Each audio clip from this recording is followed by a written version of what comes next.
پہلا نعرے پہ ہم بات کریں پاکستان کا مطلب کیا، تو اس نے ایک تھرل پیدا کیا. اچھا، اس نعرے کو اس لیے بھی زیادہ پذیرائی ملی کیونکہ اس وقت پوری دنیا میں استعماری قوتیں جو ہیں وہ پسپا ہو رہی تھیں، اور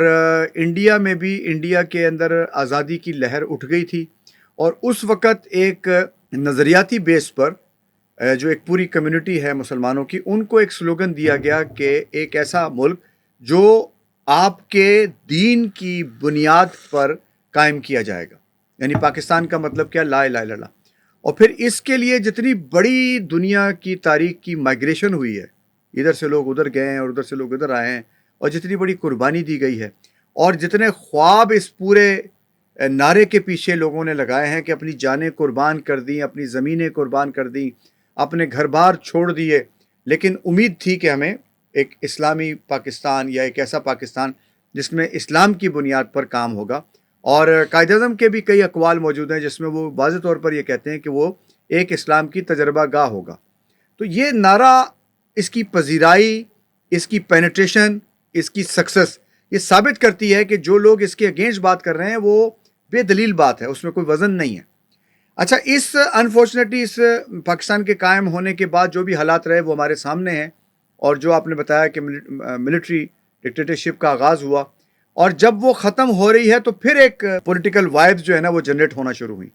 جس کو بہت انٹیلیجنٹلی ذوالفقار علی بھٹو ظاہر انٹیلیجنٹ آدمی تھے، دنیا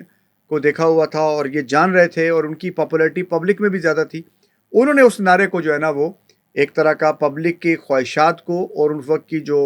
ان کی ڈیزائرز تھیں ان کو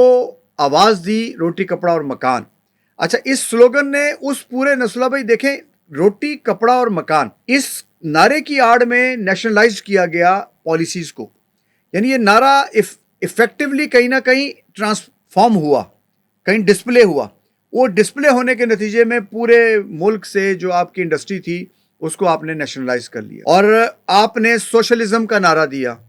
آپ نے معیشت کی ترقی کا نعرہ دیا، آپ نے مزدور کی شناخت کی بات کی. تو ظاہر پبلک میں یہ پہلا آواز تھی جس نے پبلک کو اپنے ساتھ اٹیچ کیا. تو وہ پیپلز پارٹی، اس کی بیس پر آپ دیکھیں کہ اس وقت سے لے کر آج تک پرو بھٹو یا اینٹی بھٹو یہ دو ہی چلتا رہا ہے، ٹل کے یہ جو اگلا پاکستان ہمارے سامنے آیا اس کے بعد تھوڑا سا سیناریو چینج ہوا، لیکن یہ نعرہ چلتا رہا. پھر پیپلز پارٹی نے جمہوریت کو اور پبلک کی انوالومنٹ کو اور پبلک کے سلوگن کو اڈاپٹ کر لیا، اپنی ایک جو اس کی تنظیمی حیت تھی اس میں بھی اس نے ان کو اڈاپٹ کر لیا، اور ایسے لوگوں کو آگے کیا جو ان طرح کی اصطلاحیں بیان کریں، اس طرح کے جملے بولے، اس طرح کی شکل میں لوگوں کے سامنے نظر آئے. تو یہ ایک پہلو ہے جس نے اس وقت کے اس پاپولر ریکوائرڈ جو گیپ تھا اس کو فل کیا. لیکن انفارچونیٹلی پیپلز پارٹی آج تک بھی اس نعرے کو عملی شکل دینے کا کوئی سیریس کام، کوئی سیریس ایفرٹ نہیں کر سکی. اگر وہ کرتی تو یہ جو موب آپ کے ساتھ تھا، یہ جو آپ کو ایک پینیٹریشن پبلک میں میری ہوتی اور جو پاپولیرٹی آپ کی تھی، آپ کے لیے لوگ خود سارے کام کرتے، اور کسی حد تک قوم نے کام کیا. یہ جو ایٹمی قوت پاکستان بنا ہے تو پاکستان کی پوری قوم کی قربانیاں اور اپنے آپ کو، اپنے بجٹ کو کم کر کے ملک کی ترقی کے اندر اپنے آپ کو، اپنے پیسے کو لگانا، اپنی آرزوؤں کو لگانا. تو پاکستانی قوم ایک ایسے وقت میں ایٹامک طاقت بھی بن گئی.